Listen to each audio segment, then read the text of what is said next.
Une loi qui vise à augmenter le nombre de véhicules électriques sur les routes du Québec va entrer en vigueur dans quelques jours. Elle impose aux manufacturiers des quotas de vente de voitures zéro émission.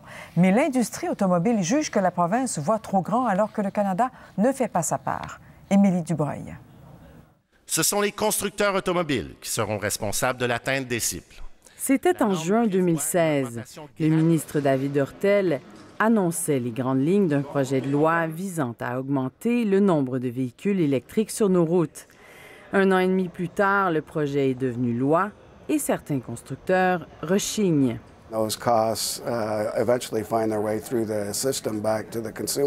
Le porte-parole de l'Association des constructeurs mondiaux d'automobiles au Canada, qui représente une quinzaine de compagnies comme Mercedes, Subaru ou Mazda, dit que ce sont les consommateurs qui feront les frais de cette nouvelle norme qui va obliger les constructeurs à fabriquer un certain pourcentage de véhicules zéro émission, sans quoi ils devront acheter des crédits au gouvernement. The regulations are more stringent than those that were imposed in California. La loi québécoise est plus sévère que celle de la Californie, déplore-t-il.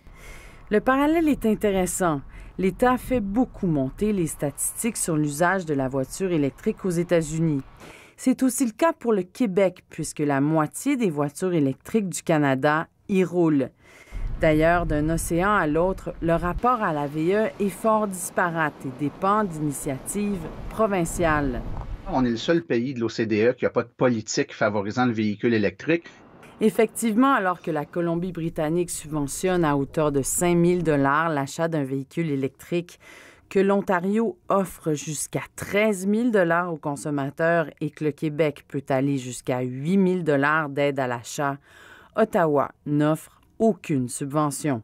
D'ailleurs, à l'échelle mondiale, le pays fait piètre figure.